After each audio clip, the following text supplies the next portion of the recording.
Assalamualaikum warahmatullahi wabarakatuh. Perkenalkan, nama saya Purwita Putri Mindadia dengan NIM 21060311038 dari kelas Kimia C. Di sini saya akan menjelaskan sedikit tentang sejarah asam basa.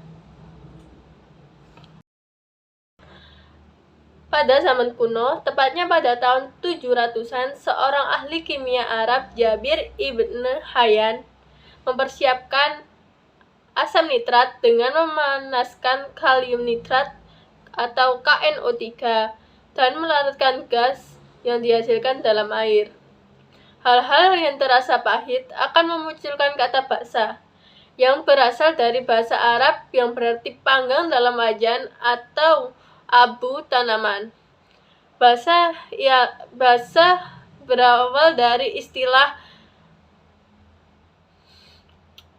memanggang, karena zat basa pertama diperoleh dengan memanggang abu kemudian mengolahnya dengan air dan kapur, atau dalam rumus molekulnya adalah CaOH2. Ini menghasilkan NaOH dan KOH, dua basa paling klasik yang digunakan untuk membuat sabun. Selanjutnya, kita akan membahas teori asam basa menurut para ahli.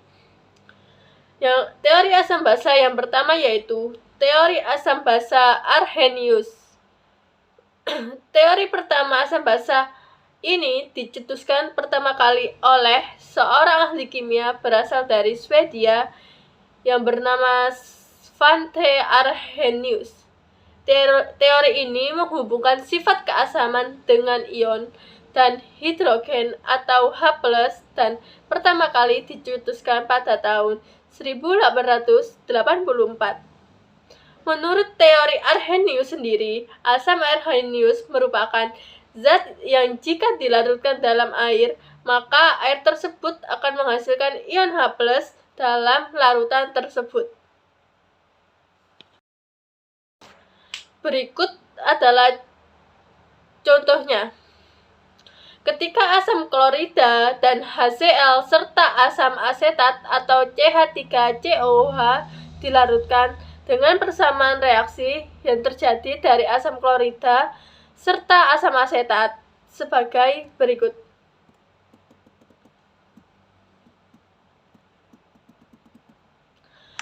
Berdasarkan persamaan reaksi yang terjadi tersebut, maka diperoleh ciri khas yaitu pelarut air zat tersebut mengion kemudian berubah menjadi hidrogen dengan muatan positif dengan lambang H+, serta ion yang memiliki muatan negatif, maka akan disebutkan dengan sisa asam.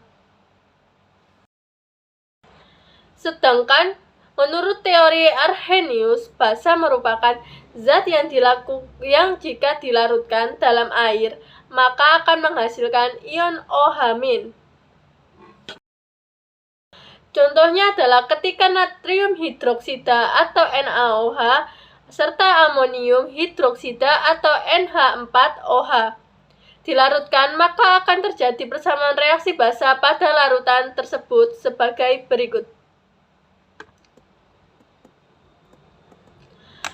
Basa dalam larutan natrium hidroksida serta amonium hidroksida akan menghasilkan banyak ion OH- dan kemudian dapat disebut sebagai basa kuat.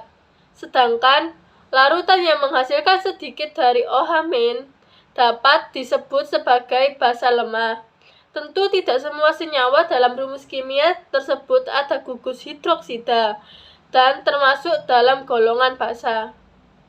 Dapat disimpulkan bahwa teori Arrhenius ini menyatakan bahwa senyawa asam merupakan senyawa yang dapat melepaskan ion H+ atau ion hidronium H3O+ apabila dilarutkan dalam air. Sedangkan senyawa basa adalah senyawa yang melepaskan ion OH- jika dilarutkan dalam air.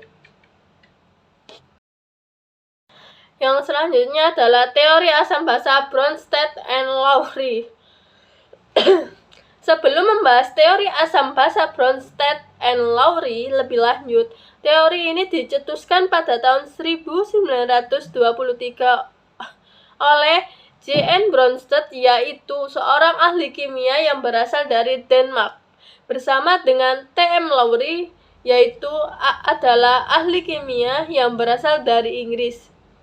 Bronsted serta Lowry mendefinisikan asam menjadi sebuah donor proton atau ion hidrogen, sedangkan basa merupakan akseptor dari proton atau ion hidrogen. Menurut teori asam dari Bronsted dan Lowry, asam merupakan senyawa yang mampu memberikan proton H+ pada senyawa lain dan disebut sebagai donor proton. Sedangkan basa menurut teori ini merupakan senyawa yang menjadi penerima dari proton H+ dari senyawa lainnya dan disebut pula sebagai akseptor proton. Dalam teori asam basa yang dicetuskan oleh Bronsted dan Lowry, ada istilah berupa asam basa konjugasi, di mana asam konjugasi tersebut adalah senyawa yang ada pada bagian kanan maupun reaksi yang mendapatkan tambahan dari satu atom hidrogen dan reaktan.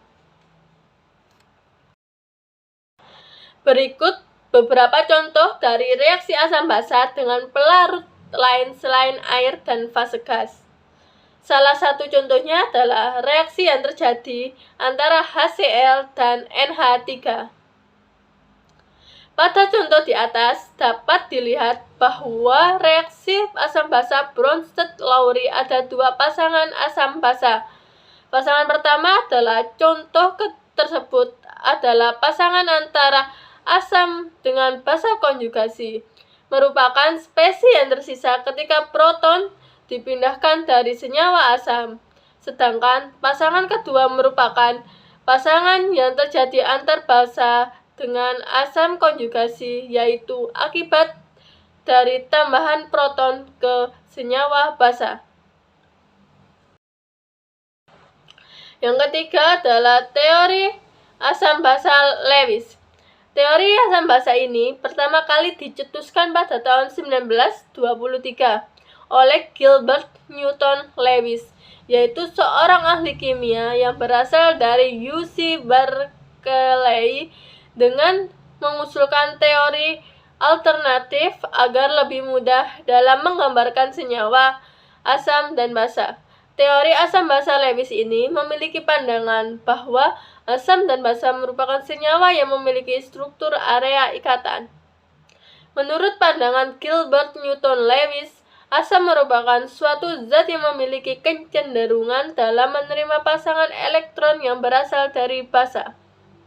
Contoh dari beberapa asam Lewis adalah SO3, BF3, maupun AlF3.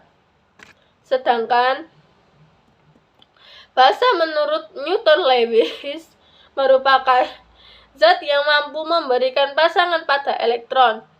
Dalam pandangan teori asam basa Lewis, basa memiliki pasangan yang elektronnya bebas. Contohnya adalah seperti NH3, Cl- maupun ROH. Lebih lanjut, Lewis berpandangan bahwa reaksi dari asam dan basa adalah reaksi dari serah terima pasangan elektron, sehingga terbentuklah suatu ikatan kovalen koordinasi dari reaksi serah terima tersebut. Agar lebih lanjut, berikut contoh dari reaksi yang terjadi antara BF3 dan NCH3. Berdasarkan teori asam basa Lewis, maka BF3 adalah asam, karena BF3 mampu menerima sepasang elektron, sedangkan NH3 adalah senyawa basa karena dapat menyumbangkan sepasang elektron. Berdasarkan pandangan Lewis terhadap reaksi dari asam basa tersebut, maka Lewis pun berpendapat bahwa asam merupakan sebuah molekul maupun ion yang dapat menerima pasangan elektron, sedangkan basa merupakan buah molekul atau ion yang mampu memberikan pasangan elektronnya. Teori yang diusung oleh Lewis ini memiliki beberapa keunggulan. Yang pertama yaitu teori asam basa yang diusung oleh Lewis ini merupakan menjelaskan sifat asam serta basa dalam pelarut lain, maupun ketika asam basa tidak memiliki pelarut. Sama halnya dengan teori asam basa yang diusung oleh Bronsted and Lowry. Yang kedua yaitu Lewis memiliki teorinya mampu menjelaskan sifat asam basa molekul maupun ion yang memiliki pasangan elektron bebas, maupun yang mampu menerima pasangan elektron bebas. Contohnya seperti pada pembentukan yang terjadi pada senyawa kompleks. Dan yang terakhir adalah teori asam basa Lewis mampu menerangkan sifat basa yang berasal dari zat organik. Contohnya seperti DNA maupun RNA yang memiliki kandungan atom nitrogen serta memiliki pasangan elektron bebas. Asam basa sendiri memiliki beberapa macam sifat. Berikut sifat senyawa asam. Yang pertama yaitu cenderung memiliki rasa yang masam atau asam. Yang kedua, memiliki sifat yang merusak atau korosif. Yang ketiga, mampu mengubah warna kertas lakmus biru menjadi berwarna merah. Yang keempat, memiliki sifat elektrolit serta mampu menghantarkan arus listrik. Yang kelima, asam mampu menghasilkan gas hidrogen ketika bereaksi dengan unsur maupun senyawa logam. Yang keenam adalah senyawa asam dan menghasilkan ion H+ atau ion hidrogen apabila dilarutkan dalam air. Selanjutnya, berikut adalah sifat-sifat dari senyawa basa. Yang pertama yaitu cenderung memiliki rasa yang pahit. Yang kedua adalah memiliki sifat kaustik serta dapat merusak kulit. Yang ketiga, basa memiliki tekstur licin serta bersabun. Yang keempat, senyawa basa mampu mengubah warna kertas lakmus merah menjadi warna biru. Yang kelima, senyawa basa memiliki sifat elektrolit atau mampu menghantarkan arus listrik. Yang keenam, basa akan menghasilkan ion OH- atau ion hidroksil apabila dilarutkan di dalam air. Teori asam basa sendiri memiliki rumus dan besaran. Perlu diketahui bahwa rumus atau besaran yang digunakan dalam teori asam basa adalah derajat dari keasaman serta dinotasikan sebagai pH, yang merupakan konsentrasi dari ion H+ yang ada pada larutan tersebut. Huruf P dalam notasi pH berasal dari kata potens, yang berarti pangkat, sedangkan H dalam notasi pH untuk menyatakan atom hidrogen. Berikut persamaan yang digunakan untuk menentukan nilai pH. Cukup sekian penjelasan sejarah asam basa dari saya. Kurang lebihnya saya mohon maaf yang sebesar-besarnya. Wassalamualaikum warahmatullahi wabarakatuh.